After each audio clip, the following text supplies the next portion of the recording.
자, 오늘 예배 나오신 여러분 모두 복음의 능력을 신뢰하고 그 능력을 체험하는 귀한 삶 다 살게 되시기를 예수님 이름으로 축복합니다. 옆 사람 가면 인사하시겠습니다. 잘 오셨습니다. 네, 반갑습니다. 네. 최근에 제가 하나의 어떤 글이라고 하긴 그렇고 하나의 대화를 봤는데 사실 제가 그걸 보고 제 자신감이 확 떨어졌어요. 같이 한번 보겠습니다. 좀 크게 보여줄 수 있나요? 글씨가 좀 작은데 좀 혹시 보이세요? 네, 여기 보니까 커피 들고 제가 그냥 국어책 읽듯이 읽을게요. 제가 억양에 자신이 없어서. 커피 사들고 갈까? 오후 생명수 감사합니다. 닛비 읍제 젖비 읍습니다. 이제 무슨 말인지 알겠어요. 이거 딱 보고 전 이거 보고 무슨 말인지 모르겠더라고요. 이게 뭔 소리야? 그랬는데 너밖에 없지 저밖에 없습니다. 이제 이렇게를 한글로 저렇게 써버리니까 이제 저렇게 저만 못 알아듣는 거죠, 저거. 저는 사실은 저희 아버지 어머니 다 이제 경상도 분이시고 저는 어려서부터 소위 이제 아시는 분들이 계시는군요. 네, 이제 아시는 분들이 계시네요. 네, 그럴 수 있습니다. 글하고 소리하고 또 다르니까 그죠. 또 제가 또 그냥 국어책 읽듯이 읽었으니까 그럴 수 있는데 하여튼 제가 사실은 소위 대구 말에 대한 자신감이 있었거든요. 저는 다 알아듣는다. 저는 그렇게 생각하고 못 알아듣는 게 없다. 이렇게 생각을 했는데 그 억양이나 이렇게 그 맛은 못 살리지만 난 다 이해한다. 막 이렇게 자신감에 차 있었는데 저거는 제가 보고 뭔 말인지 모르겠더라고요. 그래서 굉장히 저 자신에게 실망을 많이 했습니다. 이런 것을 문화라고 합니다. 문화. 대한민국이라는 땅덩어리가 그렇게 크지도 않지만 그 지역별로 다 문화가 있죠. 문화의 대표 주자가 언어입니다. 언어. 그래서 전라도와 서울과 경상도의 말이 다 다릅니다. 소위 사투리라고도 하는데 말이 다르죠. 그래서 경상도만 하더라도 경북 사투리가 또 다르고 경남 사투리가 다르고 또 대구 사투리가 달라요. 저는 대구 오기 전에 그렇게 다른지도 몰랐어요. 사실 지금도 구분을 잘 못합니다. 근데 누가 딱 들으면 저거는 경남 사투리다. 저거는 특히 경남의 어디 사투리다. 이렇게 구분하시는 분들이 많이 계시더라고요. 이런 거를 문화라고 합니다. 문화. 요즘 최근에 이제 대구에 담임 목사로 새로 오신 분들이 많이 계시거든요. 이제 그런 분들하고 이렇게 대화를 해보면 대체로 타지에서 오신 분들이 많아요. 물론 대구에서 이렇게 되신 분도 계시지만 대부분은 타지에서 오셨고 그 중에 또 대부분은 서울에서 오셨어요. 그분들이 다 하는 말이 뭐냐면 처음에 와가지고 뭔 말인지 못 알아듣겠대요. 성도들이 뭐라고 얘기를 하는데 뭔 말인지 못 알아듣겠고 그래도 알겠는 게 있는데 그게 뭐냐면 이 싸우자는 거구나 이렇게 느낀다는 거예요. 그리고 이제 본인이 이제 교회 어디서나 카페에서나 이렇게 누구랑 대화하는 중에 옆에서 싸우는 소리가 들려가지고 교회에서 누가 싸우네 해서 딱 보면 화기애애하게 대화를 나누고 있더라는 거예요. 그러니까 이런 것들이 참 처음에 적응하기 힘들더라. 이제 이런 이야기. 여러분 많이 들어보셨잖아요. 그죠? 이게 문화 차이 때문에 생기는 일입니다. 문화 차이. 그러니까 문화를 이해를 못하면 그 사람의 말도 이해를 못해요. 그러니까 그 사람의 행동이나 그 사람이 가지고 있는 생각이나 이걸 어떻게 이해를 하겠어요? 그러니까 문화를 이해한다는 건 그만큼 중요한 겁니다. 성경도 마찬가지예요. 성경에도 문화가 있습니다. 우리가 이번 주에는 고린도전서 전체와 고린도후서 이제 초반부를 우리가 다 읽었는데 당시 고린도 문화를 이해를 해야 이게 이해가 됩니다. 그게 이해가 안 되면 그냥 표면적으로 이해하고 넘어가는 거예요. 고린도라는 도시 자체는 계획 도시입니다. 고린도는 황제가 만들었어요. 황제가. 그래서 황제가 세운 교회, 세운 지역이에요. 그래서 아가야라는 넓은 지방이 있거든요. 아가야. 그 아가야라는 넓은 지방의 수도로서 그러니까 하나의 주도로서 고린도를 계획해서 세웠어요. 전쟁에 의해서 고린도 땅은 완전히 폐허가 됐었거든요. 근데 거기를 이제 황제가 특별히 지정해가지고 수도로 건축을 한 겁니다. 그러니까 계획 도시입니다. 근데 그렇게 하다 보니까 그 고린도는 고린도만의 자부심이 있어요. 자, 여러분, 미국의 수도는 어디입니까? 미국의 수도가 어디입니까? 그러면 뉴욕으로 가시는 분들이 꽤 있어요. 미국의 수도는 워싱턴 DC입니다. 워싱턴이라고도 하면 안 돼요. 워싱턴은 따로 주가 있고 워싱턴 DC라고 해야 명확하죠. 그러니까 워싱턴 DC라고 해야 되는데 왜 사람들이 뉴욕이라고 하냐면 가장 미국 하면 회자되는 곳이 뉴욕이기 때문에 그래요. 여러분 여행을 워싱턴 DC로 가시는 사람을 본 적 있습니까? 워싱턴 DC로 여행 가는 사람은 거의 없어요. 왜냐하면 거긴 볼 게 그렇게 많지는 않거든요. 근데 보통 여행 간다 그러면 이제 뉴욕으로 가든가 아니면 LA로 가죠. 보통 그쪽으로 가요. 근데 LA는 휴양하러 가는 거고, 그러니까 바다에서 놀고 뭐 이러려고 가는 거고, 뉴욕은 볼 게 많으니까 타임스퀘어부터 시작해서 뭐 빌딩이니 뭐니 볼 게 많으니까 뉴욕으로 가죠. 뉴욕은 상업의 중심지이고 문화의 중심지입니다. 워싱턴 DC는요 정치의 중심지죠. 제가 작년에 뉴욕에 있는 여러 교회, 워싱턴 DC에 있는 여러 교회에 방문할 기회가 있었는데 거기에 담임 목사님들이 다 하는 말이 달라요. 그러니까 워싱턴 DC에서 하시는 분들은, 교회를 하시는 분들은 다 하는 말이 정치의 색깔과 상관없이 모든 성도를 보듬을 수 있는 목회를 한다고 말해요. 그러니까 정치의 중심지다 보니까 거기에 사는 사람들은 대체로 정치에 관심이 많아요. 공화당, 민주당. 갈라져가지고 그 안에서 이제 갈등도 있고. 그러니까 어떤 교회를 하든지 이 정치적으로 모두를 보듬을 수 있는 그런 목회를 하는 게 중요하다. 그렇게 말해요. 근데 뉴욕은 어떻죠?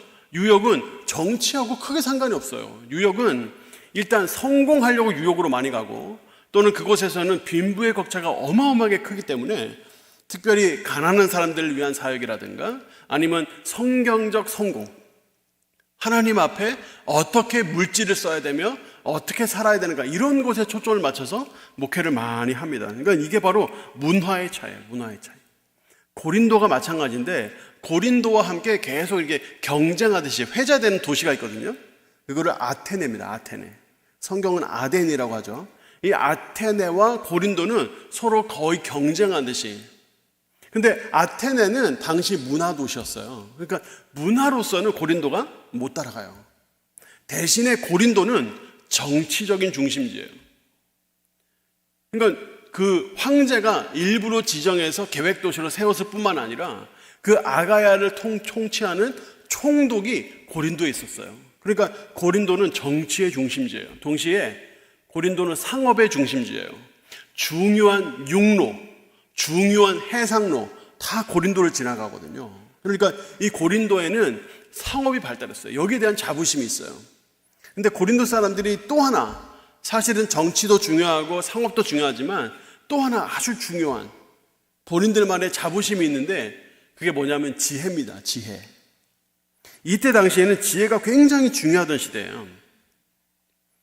그러니까 지혜가 얼마나 중요하냐. 여러분 이때 당시의 사람들은 여러분도 잘 아시겠지만 특히 로마 시대에 이와 같은 주요 도시에 살던 사람들은 아침에 출근해서 저녁에 퇴근하고 이렇게 안 삽니다. 이들이 어떻게 살죠? 일은 노예들이 다 해요. 노예들이 다 해요. 로마만 하더라도 인구의 3분의 2가 노예였으니까. 노예들이 다 합니다. 지금 시대에 AI가 발전하고 있고 이러잖아요. 그래서 이제 시간이 지나면 AI가 사람이 하는 일을 다 할 것이다. 그렇게 말하잖아요. 그러면 아마 모르겠지만 로마 시대와 비슷한 시대가 올지 몰라요.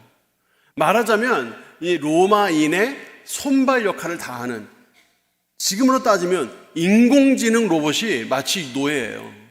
그래서 노예가 모든 일을 다 합니다. 그러니까 로마인은 일어나가지고 할 게 없어요. 고린도인들도 일어나면 할 게 없어요. 그럼 어떻게 하냐면 광장으로 느지막하게 나갑니다. 적당하게 아점 먹고 나가는 거예요. 나가가지고 하는 일이 하루 종일 토론하는 거예요. 어떤 주제를 놓고 하루 종일 토론하고 그거 가지고 서로 논쟁하고 이런 게 하루 일과예요. 그러니까 여기에 자부심이 있어요. 고린도에 태어난 대부분의 로마인들은 이거를 어려서부터 보고 자랐어요. 자기 아버지가 나가가지고 토론하고 사람들하고 말싸움하고 그러고 나서 이제 자신의 논리를 자랑하고 자기 지혜를 자랑하고 그리고 다시 집에 돌아오고 이거를 매일 반복을 하니까 그걸 계속 한다고 생각해 보세요. 그러니까 그들의 어떤 언변이나 말, 자기 주장, 자기의 지혜가 계속 기하급수적으로 늘어나겠죠. 이런 시대예요, 이런 시대. 그러니까 지혜가 얼마나 중요하냐고요. 게다가 이때 전체적으로 다스렸던 하나의 이 풍미했던 철학이 이 스토아 철학이에요. 스토아 철학은 지혜를 강조하는 철학입니다. 유명한 이런 말 있잖아요. 한 왕이 스토아 학파의 한 철학자에게 물었어요. 지혜란 무엇이냐? 금이나 은 이런 것들을 많이 갖는 것보다 지혜가 더 값진 것이냐? 라고 물으니까 이 스토아 철학자가 뭐라고 말했냐면, 왕이시여, 금과 은은 도둑이 빼앗아 갈 수 있지만 지혜는 누구도 훔쳐갈 수 없습니다. 게다가 금과 은을 가진 사람은 세월이 지나면 늙습니다. 하지만 지혜를 가진 자는 늙지 않고 그 지혜가 오히려 그 사람을 더욱 빛나게 합니다. 그렇게 말했다 그러잖아요. 그만큼 이때 당시의 지혜는 이 정도의 가치예요. 이 정도의 가치. 이와 같은 문화가 지혜를 강조하고 뭔가 이슈가 있으면 가서 말싸움하고 논쟁하고 이런 문화가 교회에 고스란히 들어왔어요. 근데 고린도 교회의 가장 큰 문제는 이거였어요. 고린도 교회에 제일 먼저 나오는 문제가 뭔지 아세요? 사실 고린도 교회는 문제가 진짜 많은 교회인데 그 중에 딱 1장에 나오는 문제가 있어요. 그게 뭐냐면 당파 싸움입니다. 당을 나누어서 서로 싸우는 거예요. 그래서 바울이 고린도 전서를 시작을 하면서 첫 번째 한 권면, 보통 편지를 쓰면 인사말하고 그리고 그 교회를 칭찬하는 내용을 이렇게 쓰거든요. 칭찬을 하고 그 다음에 제일 먼저 한 권면이 뭐냐면 이거예요. 고린도전서 1장 10절 말씀인데, 형제들아, 내가 우리 주 예수 그리스도의 이름으로 너희를 권하노니, 자, 권면하는 거죠. 모두가 같은 말을 하고 너희 가운데 분쟁이 없이 같은 마음과 같은 뜻으로 온전히 합하라. 이게 바울이 고린도를 향한 첫 번째 권면이에요. 그만큼 중요했던 거예요. 이게 가장 큰 문제였거든요. 쉽게 말해서 이거잖아요. 싸우지 말고 사이좋게 지내라, 이거잖아요. 그러니까 당시 사람들은 워낙에 싸우니까, 그러니까 자기의 어떤 주장, 자기가 가진 지혜를 가지고 서로 계속 싸우니까 이게 문제였던 거예요. 벌써 1년 지났네요. 작년에 저기 칠곡에 있는 강북 성산교회라고, 거기에 지동춘 목사님 오셔가지고, 기억나세요? MBC 아나운서 하셨던 분 맞잖아요.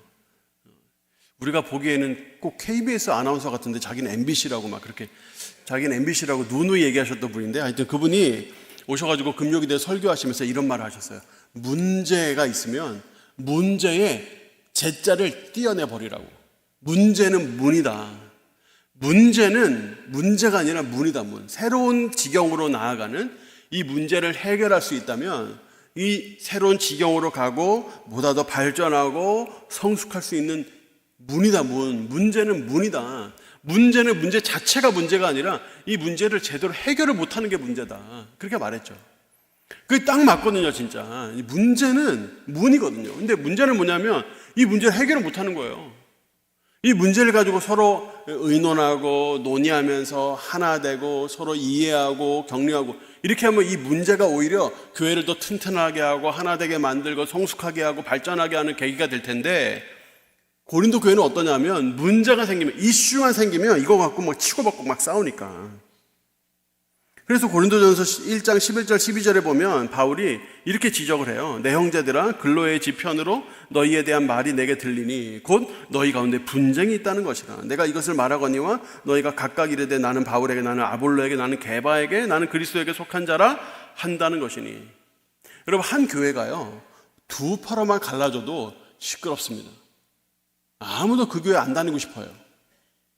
맨날 얼굴 보면 싸우는데 누가 그 교회를 다니고 싶어요? 근데 지금 이 교회는 어때요? 4개로 나눠졌다, 4개로. 근데 제가 봤을 때는 5개예요. 나는 바울에게 속했다, 나는 아볼로에게 속했다, 게바에게 속했다, 그리스도에 속했다. 난 아무 데도 속하지 않았다는 사람도 분명히 있을 거라고요. 그러니까 최소한 5파가 나눠 싸우는 거예요. 그러니까 이런 데에 누가 오고 싶어요, 누가?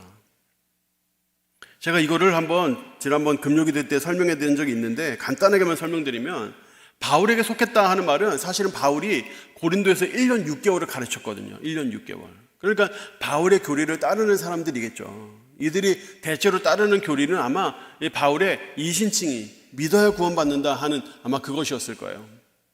근데 사실 모두가 바울을 좋아하는 건 아니었거든요. 바울이 물론 뛰어난 복음 전도자이고 또 교리에 회박한 사람이긴 하지만 그 사람은 말이 어눌했다 그랬어요. 말이 어눌하고 또 생긴 것도 별로 그렇게 호감이 아니고 또 많은 면에서 이 바울을 물론 사랑하는 사람도 많지만 바울을 별로 안 좋아하는 그런 사람들도 많았어요. 반면에 아볼로라는 사람은 어떤 사람이냐면 굉장히 이 헬라 문화에 해박하면서도 동시에 성경에 밝은 사람이었어요. 처음에는 오로지 이 세례 요한의 세례만 알고 있던 사람인데 브리스길라 아굴라라는 이 평신도 두 명을 만나면서 성령에 대해 눈을 뜨게 되고, 그래서 굉장히 달변가인데다가 아주 매력적인 강연을 하는 사람이었어요. 그래서 바울이 가지지 못한 것들을 가졌죠. 바울이, 아볼로가. 그래서 많은 사람들 중에 또 아볼로를 따르는 사람들이 있었어요. 그 중에 게바파라고 하는 사람이 있는데, 게바는 베드로를 말하는데 베드로를 아람어로 읽으면 게바라고 합니다. 그러니까 당시에 아람어가 가지고 있는 사회적 지위가 중요한데, 이때 당시에 대체로 이렇게 지식인들은 헬라어를 썼어요. 헬라어. 그리고 이 헬라어를 중심적으로 모든 문화가 형성이 됐습니다. 근데 어려서 공부를 하지 못하거나 또는 가난하게 살았던, 특별히 이 고린도라는 지역 자체는 상업이 발달하다 보니까 어떨 것 같아요? 이 빈부의 격차가 점점 벌어질 수밖에 없잖아요. 근데 이런 상황 속에서 가난하게 살던 사람들은 아람어를 사용했어요. 아람어는 시장 언어. 그러니까 이 사람들이 그냥 가난한 사람들이 계속 쓰는 이런 언어예요. 그러니까 이 아람어를 사용했는데 이 아람어로 게바라고 읽어요. 그러니까 아마 이 사람들은 다른 사람들보다 뭔가 좀 이 지위적인 면이나 어떤 경제적인 면에서 좀 이렇게 낮은 사람들, 이런 사람들이 대체로 어떤 중심을 형성을 하지 않았을까 하는 생각을 합니다. 그리고 난 이도저도 싫다, 그리스도를 난 따른다 하는 사람들, 이렇게 따지면 벌써 이렇게 다른 문화가 이 교회 안에 머물러 있는 거죠. 이래서 그런지 도저히 이 안에 하나가 안 되는 거예요. 그 성경에 읽으신 분들 알겠지만 8장, 10장 보면 그 우상에게 바쳐졌던 고기 먹어도 되냐 말아야 되냐, 이거 문제를 딱 놓고 논의하는데 서로 치고받고 막 싸우는 거죠. 또 5장에 보면 이 교회 안에 어떤 성적인 어떤 이런 비위 문제가 있었거든요. 그러니까 이 문제를 놓고도 이걸 어떻게 해결할 거냐 가지고 막 치고받고 막 싸우고, 또 12장에 가보면 은사에 대한 문제는 은사. 고린도 교회는 은사가 많았어요. 그건 축복이잖아요. 근데 그 은사를 놓고 내가 옳네, 네가 옳니, 이 은사가 더 좋니, 저 은사가 더 좋니, 이거 가지고 막 치고받고 막 싸우니까 그 싸움이 멈추지는 않는 거예요. 게다가 이 싸움을, 교회 안에서의 싸움을 교회 안에서 해결하면 좋은데 이거를 세상 법적으로 막 가져가네요. 세상 법정에서만 해결하려고 하니까 이 문제도 있었어요. 이게 고린도전서 6장에 나오죠. 이런 전반적인 문제들, 이런 문제들의 사실은 뿌리가 어디 있냐면 여기에 있어요. 지혜를 가장 중요한 가치로 여기는 소위 지적 교만. 내 말이 옳다, 나의 논리가 옳고 내 말을 따라야지, 너는 틀렸고 나는 맞고, 이런 식의 지적 교만, 이것이었어요. 그러니까 고린도에는 여러 문제들이 있는데 이 문제들의 근원을 치고 올라가면 이 지적 교만이 있었다는 이야기예요. 여기에 자부심을 느끼는 사람들, 이걸 가지고 서로 논쟁하기를 좋아하는 사람들, 이런 사람들을 향해서 바울이 해결책을 제시하는데 바로 그것이 십자가입니다. 십자가의 도, 십자가의 길, 이걸 하는 거예요. 그러니까 십자가의 도를 주장하는 것은 사실은 역발상이에요. 왜냐하면 이때 당시에 십자가의 도는 사람들에게 어떻게 여겨졌냐? 미련한 것으로 여겨졌기 때문에 그래요. 가장 미련한 것으로 가장 뛰어나고 고매한 가치를 이길 수 있다고 말하는 거죠. 그러니까 역발상인 거예요. 자, 오늘 본문 18절입니다. 고린도전서 1장 18절 말씀. 자, 같이 한번 읽어보겠습니다. 시작. 십자가의 도가 멸망하는 자들에게는 미련한 것이요 구원을 받는 우리에게는 하나님의 능력이라. 자, 십자가의 도가 미련한 것이다. 이때 당시에 사람들이 봤을 때 십자가의 도, 십자가의 길은 미련해요. 왜 미련하냐면 이때 당시에 십자가는 어디에서 있었던 사건입니까? 십자가 사건은 어디에 있었던 사건이죠? 아시잖아요. 어디서 있었어요? 얘기해봐요. 자, 예수님 어디서 돌아가셨어요? 네, 예루살렘에 돌아가셨잖아요. 알면서 얘기를 하세요. 아셨죠? 네, 제가 듣는지 안 듣는지를 확인해야 될 거 아니에요. 다 눈은 뜨고 계신데 듣고 있는지는 잘 모르겠어가지고. 그러니까 이 십자가라는 이 사건 자체는 저 예루살렘에 있었어요. 우리는 예루살렘 잘 알죠. 근데 고린도 사람들이 예루살렘 알았을까요? 로마의 식민지 중에서도 저 변두리에 있는 곳이에요. 로마의 식민지 중에서도 저 변두리에 있고 아무도 신경 안 써요. 시골 중에 시골이에요.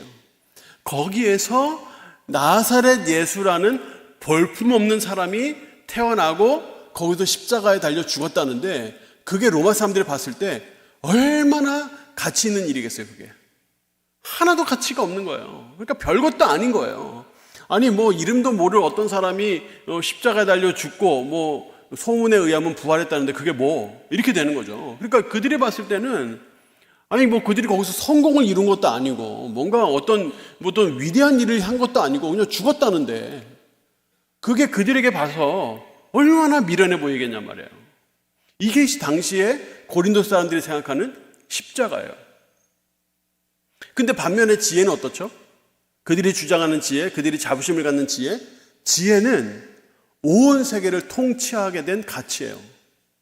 알렉산더가 헬레니즘이라는 문화를 가지고 인도에까지 정복을 했죠.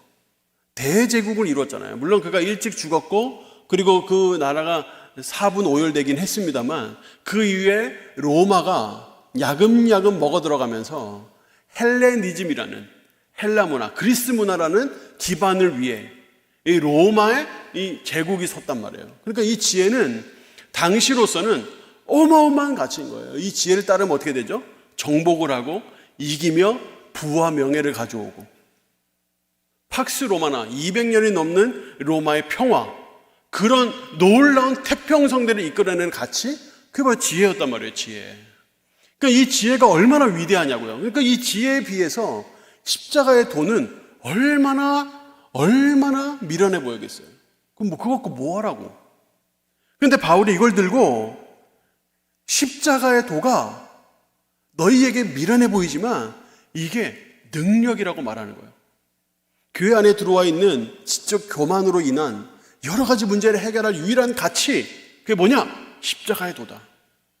십자가다. 그렇게 말하는 거죠. 자, 18절을 다시 한번 보세요. 지혜로 해결이 안 되는 문제, 지혜의 가치를 막 중시하고 자부심을 가지고 있는 이 지혜를 가지고 해결되지 않는 문제가 무엇으로 해결되냐? 십자가로 해결된다. 그러니까 이게 바로 당시로서는 역발상인 거예요. 18절을 다시 보시면 십자가의 도가 미련하대요. 누구한테요? 멸망당할 자들에게. 그런데 구원받은 우리에게는 어떻습니까? 이게 십자가가 하나님의 능력이다. 그렇게 말하는 거죠. 당시 이 지혜라는 것은 사람을 들었다 놨다 합니다. 사람들이 이 지혜의 말을 듣고 따르기도 하고 또는 폭동을 일으키기도 하고 막 그래요. 사람들이 이 지혜로 들썩들썩해요. 근데 이 지혜가 과연 그들을 구원할 수 있느냐? 그 지혜, 그 좋다는 지혜, 전 세계를 통치하게 한 그 가치인 그 지혜가 과연 이 교회의 문제를 해결하고 너를 구원할 수 있느냐? 이 지혜가 그 일을 못하는 거예요. 그런데 그 일을 할 수 있는 가치가 있는데 그게 뭐냐? 십자가라는 거예요. 십자가의 길. 그게 그걸 해결한다는 이야기예요. 당시 문화적으로 도대체 이 지혜가 뭐냐? 지혜가 어떻게 작동하고 어떻게 나라를 이끌었냐 하는 것을 잘 보여주는 작품이 있는데, 그게 윌리엄 셰익스피어의 줄리어스 시저라는 작품이에요. 이 작품은 사실은 4대 비극, 5대 희극에 들어가지 않는 작품이긴 하지만 이 작품도 굉장히 높이 평가를 받는데, 그 이유는 그 사실성 때문이에요. 율리우스 카이사르 또는 줄리어스 시저, 같은 말인데 하나는 영국식으로 읽고 하나는 미국식으로 읽은 건데, 여하튼 이 제목으로 율리우스 카이사르라는 제목으로 또는 줄리어스 시저라는 제목으로 이렇게 책이 나오긴 합니다만, 이 희곡을 보면 이게 1600년대에 쓰였거든요. 근데 이게 1세기의 로마의 상황을 그대로 재현했다고 알려지고 있어요. 그러니까 윌리엄 셰익스피어가 당시 원전들을 가지고 거의 재구성했다 뿐이지 거의 사실과 같다라고 평가받는 작품이 바로 이 작품이에요. 여기 보면 율리우스 카이사르라는 사람, 그러니까 시저가 나오는데, 이 시저가 내전을 잠잠하게 하고 가는 곳마다 승전보를 울리죠. 그래서 개선 장군으로 로마로 들어왔어요. 그러니까 온 백성들이 시저에 대한 그 인기가 어마어마한 거예요. 엄청난 열광을 막 보내는 거죠. 그러니까 이 시저가 그 앞에서 사람들이 열광을 받는데 사람들이 시저를 황제로 세우려고 해요. 왕으로 세우려고 해요. 근데 시저가 3번이나 왕관을 거부합니다. 나는 왕이 되지 않겠다. 나는 여러분들 로마 시민의 종이 되겠다. 그래서 로마 하나의 집정관으로 왕이 되기를 거부해요. 3번이나. 그러니까 인기가 더 막 폭발적이에요. 세상에 저런 장군이 어디 있냐. 정말 저 사람은 누구도 다 권력을 막 얻으려고 막 난리를 치는데 저 사람은 이 권력을 받기를 거부하고 정말 국민을 위한 민주적인 사람이다. 그래서 얼마나 막 시저의 인기가 하늘을 찌르는지 몰라요. 그러다 보니까 누가 불안하냐면 원로원들이 불안한 거예요. 그러니까 당시는 공화정 시대여가지고 이 공화정 시대에 원로원들이 민주적인 어떤 정치를 펼쳤거든요. 근데 시저가 마치 사람들의 너무 인기를 받으면서 그냥 말 한마디면 당장의 황제가 되고 지금까지 쌓아온 공화정을 당장에 무너뜨리고 소위 재정정치, 그러니까 왕권의 온 나라를 통치하는 이런 정치로 금방이라도 돌아갈 것 같은 거예요. 그러니까 이 공화정이 무너질 거를 염려했던 이 원로원들이 어떻게 하냐면 이 시저를 암살을 합니다. 이때 암살을 할 때 중심적 역할을 했던 사람이 브루투스라는 사람이에요. 이 사람은 시저와 오랜 친구입니다. 근데 자신의 오랜 친구를 게다가 온 시민의 이 열광의 대상이 되는 이 명예로운 이 시저를 그 사랑하는 친구가 죽였다. 이건 정말 어마어마한 사건인 거예요. 자, 시저가 죽었다는 소문이 알려지면서 사람들이 모여들기 시작을 했습니다. 사람들이 모여든 자리에서 시저를 죽인 브루투스가 연설을 해요. 뭐라고 연설하냐면 유명한 대사가 나와요. 여러분들이 한 번쯤 들어보셨을 유명한 대사. 내가 시저를 덜 사랑해서가 아니라 로마를 더 사랑했기 때문에 내가 그를 죽였다 하는 유명한 말이 나와요.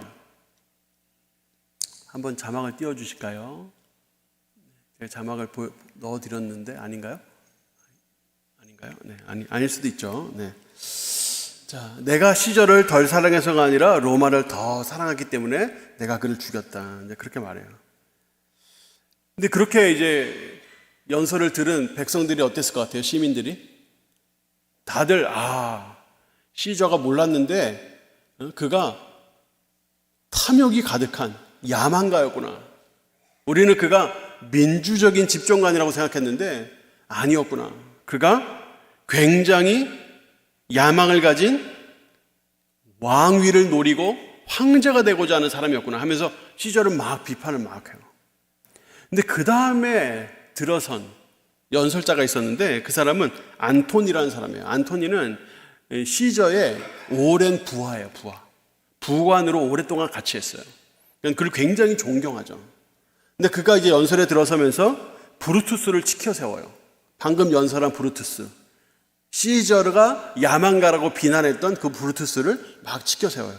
브루투스는 고결한 사람입니다. 이 말을 계속 반복을 해요. 반복을 하면서 하지만 시저에 대해서 이렇게 말합니다. 시저가 야심가는 아니었습니다. 시저가 3번이나 왕관을 거절했습니다. 시저는 가난한 자들이 울 때 그도 함께 울었습니다. 이런 사람이 과연 야심가입니까? 그는 로마에 끌고 온 노예의 몸값을 다 국고로 지정을 했습니다. 이러한 행동이 야심가의 행동입니까? 여러분, 브루투스는 훌륭한 사람입니다. 저는 그의 말에 반박을 하려는 것은 아닙니다. 하지만 저는 제가 아는 사실을 여러분에게 말씀드리고자 하는 것입니다. 시저는 야심가가 아니었습니다. 방금까지 시민들이 줄리어스 시저가 야심가였고 나는 로마를 더 사랑했기 때문에 그를 죽인 것이다 했던 브루투스의 말에 막 열광을 하다가 그 다음에 나선 안토니의 연설을 들으면서 점점 마음에 불이 올라오기 시작해요. 우리의 시저가 억울하게 죽었다. 그 다음에 어떤 일이 벌어지는지 아세요? 폭동이 일어나는 거예요. 그리고 공화정이 무너지고 황제로 서는 사람이 있는데 누굴까요? 방금 연설한 안톤이에요. 그가 황제가 되는. 이게 이 희곡의 내용이에요.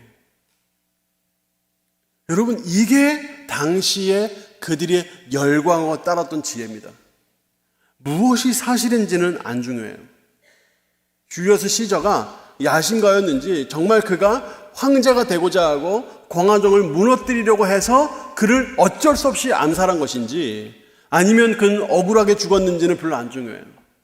누가 지혜의 말로 어떻게 그 군중들의 마음을 선동하는가, 그게 더 중요한 거예요. 이게 지혜입니다. 뭐가 사실이냐, 뭐가 진짜냐, 뭐가 진리냐, 이건 여기에 나타나지 않아요. 그러니까 이것만 가지고 이걸 따라간다는 것은 굉장히 위험한 것이에요. 속을 수도 있고 실수할 수도 있고 큰 잘못을 저지를 수도 있는 거예요. 이것만 따라가다가. 바울은 그래서 이 지혜에 대해서 강력하게 비판을 해요. 이사야서 29장을 딱 인용하면서 오늘 19절 20절에 보면 이렇게 말합니다. 기록된 바 내가 지혜 있는 자들의 지혜를 멸하고 총명한 자들의 총명을 폐하리라 하셨다. 하나님께서 지혜를 멸하고 폐한다고 하셨다. 지혜 있는 자가 어디 있냐? 선비가 어디 있냐? 이 세대의 변론가가 어디 있냐? 하나님께서 이 세상의 지혜를 미련하게 하신 것이 아니냐? 하나님께서 지혜를 미련하게 하셨다는 거예요. 그들이 주장하는 최고의 가치인 이 지혜를 주님께서 미련하게 하셨다는 거예요. 여기서 미련하게 하셨다는 뜻은 텅 비어 있다는 뜻입니다. 마치 모든 것을 가지고 있는 양 그 종이 상자를 향해서 막 분투해서 그거를 드디어 쟁취를 했는데 그 안에 딱 들여다보면 아무것도 없는 거예요. 이게 지혜라는 거예요. 마치 지혜를 얻으면 모든 걸 얻을 수 있는 것처럼 온 세계가 자기 것이 될 것처럼 막 그렇게 사람들이 열광을 하지만 그 지혜를 막 달려가가지고 얻어서 들여다보면 아무것도 안 들었다. 그게 세상의 지혜라는 거예요. 하지만 구원은 어떻습니까? 십자가는 어떻습니까? 자, 다시 한번 18절하고 24절을 같이 보면 십자가의 도는 하나님의 능력이에요. 굉장히 미련해 보이죠. 아무것도 아닌 것처럼 보이죠. 근데 그 하나님의 그 십자가의 도는 하나님의 능력이에요. 구원을 하기 때문에. 그것은 아무것도 아닌 것 같아요. 질그릇에 있는 것 같아요. 근데 그 질그릇을 들여다보면 그 안에 보석이 들어있는 것 같다는 거예요. 24절에 오직 부르심을 받은 자들에게는 유대인이 됐든 헬라인이 됐든 그리스도는 하나님의 능력이고 하나님의 지혜가 된다. 예수님이야말로 그 예수님이 가진 십자가의 길, 십자가의 도야말로 정말 지혜이고 하나님의 능력이다. 이거를 강조를 하는 거예요. 그 근거가 구원이에요, 구원. 누가 우리를 구원하겠는가? 무엇이 우리를 구원하겠는가? 지혜는 아니라는 거예요. 지혜의 구원이 있고 지혜의 뭔가 그 안에 막 찾아가면 뭐가 있는 것 같지만 사실 열어보면 텅 비어있다. 아무것도 아니라는 거죠. 하지만 십자가는 거칠어 보이고 미련해 보이고 아무것도 없어 보이지만 그 안에 구원이라는 보석을 담고 있다, 이 말이에요. 그래서 21절에 이렇게 말씀하는 거예요. 하나님의 지혜에 있어서는 이 세상이 자기 지혜로 하나님을 알지 못하므로. 지혜로는 하나님을 알지 못해요. 지혜로는 하나님을 알 수가 없어요. 그러니까 어때요? 구원을 얻을 수 없죠. 하지만 어떻죠? 다시 보시면 21절에 하나님의 지혜에 있어서는 하나님께서 전도에 미련한 것으로 믿는 자들을 구원하기를 기뻐하셨다. 지혜로는 하나님을 알 수 없어요. 그런데 하나님은 십자가를 통해 하나님을 알게 하셨어요. 구원을 받게 하셨어요. 그 방법이 뭔가요? 전도라는 아주 미련한 방법이라는 거예요. 누가 봐도 미련해 보여요. 전도라는 거. 사실은 이 시간도 사실 굉장히 미련해 보여요. 이 시간도. 요즘 시대에 누가 이렇게 한 사람은 30분 넘게 내내 떠들고 다 듣고만 있습니까? 누가 요즘? 안 그렇습니까? 이 방법조차도 굉장히 어리석은 방법이에요. 당시도 마찬가지, 당시는 토론이 막 성행하던 때거든요. 그러니까 누가 한마디 하면 누가 한마디 하고 계속 이렇게 해야 되는 거예요. 근데 전도는 뭔가요? 누가 한 사람이 우뚝 서가지고 계속 예수님에 대해 막 얘기를 막 하는 거예요. 여러분, 예수님 믿으셔야 됩니다. 예수님이 어떤 분인지 아십니까? 이 하나님의 아들로서 이 땅에 오셔서 우리를 위해 십자가에서 죽으시고 부활하신 그분입니다. 그 예수님 바로 구약의 메시아이십니다. 그 예수님 믿어 구원받습니다. 계속 말하는 거예요. 얼마나 어리석은 방법이에요. 이게 전도거든요. 근데 하나님은 이 전도에 미련한 것으로 믿는 자들을 구원하기를 기뻐하셨다. 여러분, 이게 바로 복음의 역발상입니다. 세상 어리석어 보이고 세상 미련해 보이는 그것이 오히려 최고의 가치를 가진 존재고 최고의 가치를 가진 그 구원이었던 거예요. 그런데 세상 막 화려해 보이고 세상 아름다워 보이고 근데 사실은 그 안에 아무것도 안 들어있는 거예요. 이게 바로 복음의 역발상이라는 거예요. 그래서 22절 23절에 보니까 유대인은 표적을 구한대요. 유대인은 기적을 보여달라고 한대요. 헬라인은요 지혜를 찾아요. 지혜가 최고의 가치니까. 그런데 우리는 어떻죠? 십자가에 못 박힌 그리스도를 전한다. 유대에게는 거리끼는 것이고 이방인들에게는 미련해 보이는 것이지만 유대인들은 거리껴요. 왜냐하면 자기네들이 예수를 죽였거든요. 그러니까 예수님 메시아다. 자기가 메시아를 죽인 건데 얼마나 거리껴요. 근데 이방인들은 지혜를 막 찾죠. 지혜. 그러니까 그건 너무 미련해 보이는 거예요. 하지만 바로 이 십자가에 달려 못 박히신 예수 그리스도께서 전도에 미련한 것으로 우리에게 구원을 선사하신다는 이야기예요. 그래서 오늘 본문의 마지막 결론은 이겁니다. 25절. 하나님의 어리석음이 사람보다 지혜롭다. 하나님의 약하심이 사람보다 강하다.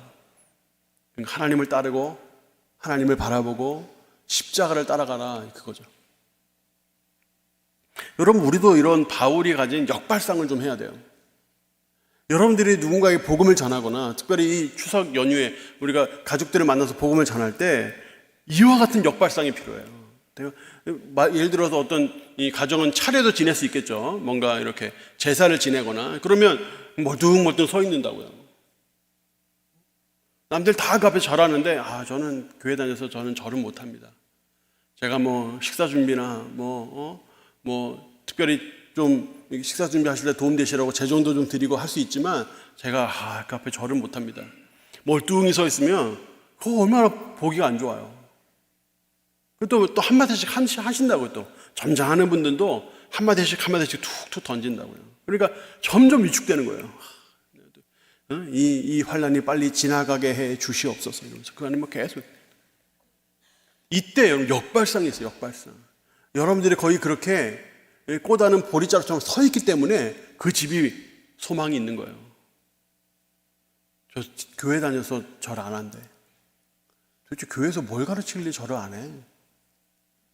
그거 하는 거하고 무슨 상관이야?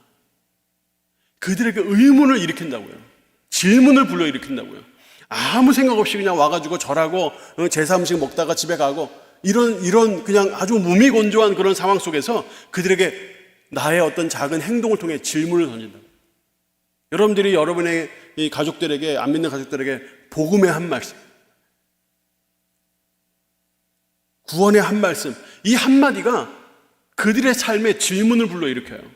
세상 사는 게 바쁘고 막 당장 오늘 내일 해야 될 일이 가득가득하고 휴일이 마치 휴일이 아니고 이런 분들도 많을 텐데 그런 분들에게 질문을 불러일으킨다고요. 도대체 십자가가 뭐며 교회가 뭐며 그게 뭐길래 저렇게 저 사람들이 내 가족이 왜 저렇게까지 이런 질문을 불러일으켜. 그게 그 사람을 살린다. 박인순 권사님이라고 온누리교회 권사님이 있는데 그분의 간증이에요. 그분이 이제 남편과 결혼을 했는데 남편이 교회를 안 다니는 분이었어요. 남편한테 교회를 가자고 이렇게 했더니 이렇게 말하더래요. 당신이 교회 다니는 거 괜찮다. 깊이 빠지지만 말고 점잖게 믿어라. 그리고 나에게는 강요하지 마라. 그러더래요. 그래서 왜 남편이 교회를 안 가려고 하는가 봤더니 그 어머니가, 그러니까 시어머니가 불교도 아니지만 그것도 그렇다고 해서 유교도 아니고 그렇다고 무속신앙도 아닌 그런 오묘하게 겹쳐진 그런 어떤 신앙을 가지고 자녀를 키운 거예요. 그래서 자기가 교회를 가면 어머니가 싫어하시는 거예요. 가정에 종교가 두 개면 이런 말 있잖아요. 집안이 어지럽고 어려운 일이 생기고 이런 생각을 하니까 어머니에게 효도하고 싶은 마음의 아들로서 교회를 나는 안 간다고 하는 거예요. 그러니까 이 며느리가 딱 이렇게 생각한 거예요. 어머니를 전도해야 되겠다. 그래서 이제 어머니한테 이제 이따금씩 이제 복음을 이렇게 전해요.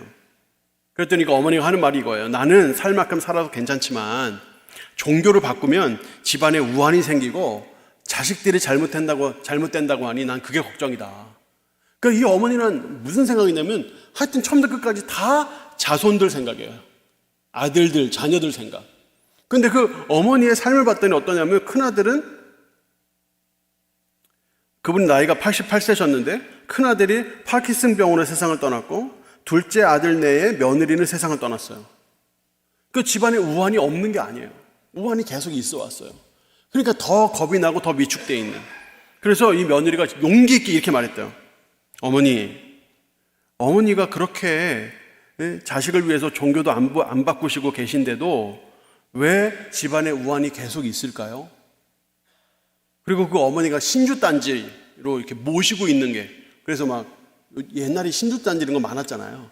이거를 막 모시고 있는 게 있었는데 그거를 꼭 장롱 맨 위에다가 올려놓고 애지중지 하시는데 그 신주단지 그거 계속 잘 모시는데 왜 집안에 계속 우환이 있을까요? 어머니 저한테 신주단지 주세요. 제가 그거 처리할게요. 그러니까 이 어머니가 이 신주단지를 그 며느리에게 넘겼대요. 그러면서 네가 알아서 해라 그러시더라는 거예요. 그래서 이 며느리가 그걸 딱 받아가지고 나와가지고 바로 열어봤대요. 근데 거기에 뭐가 들어있었냐면 옛날 한복이 들어있는 거예요. 옛날 여자 한복. 버선, 저고리, 치마, 또 옛날에 입던 여자 속옷까지 거기 들어있는 거예요.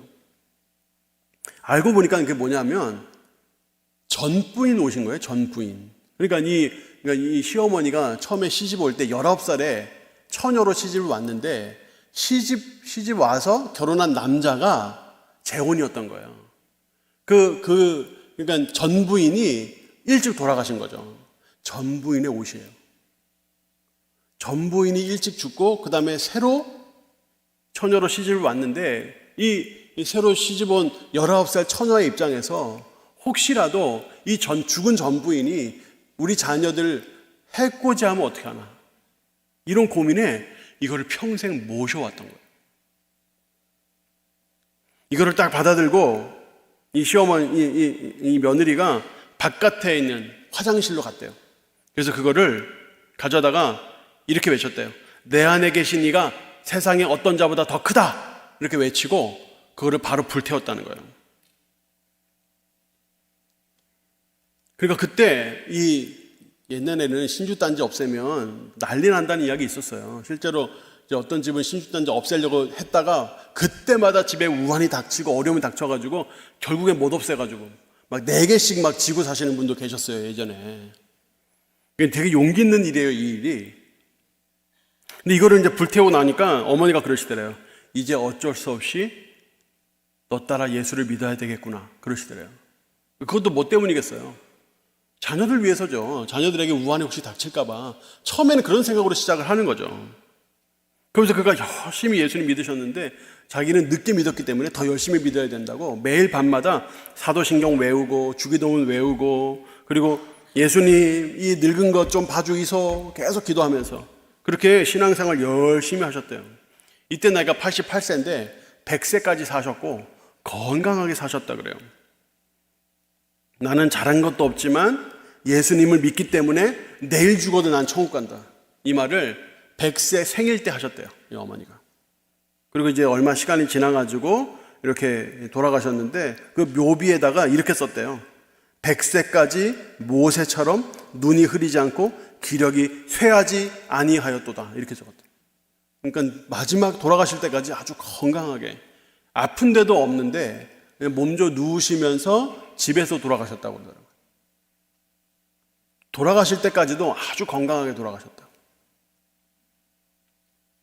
여러분, 복음이 뭡니까, 복음? 복음은 사람의 인생을 바꾸는 거예요. 복음을 전한다는 것은 주눅들 게 아니에요. 복음은 하나님의 능력인 줄 믿습니다. 이게 복음입니다, 복음.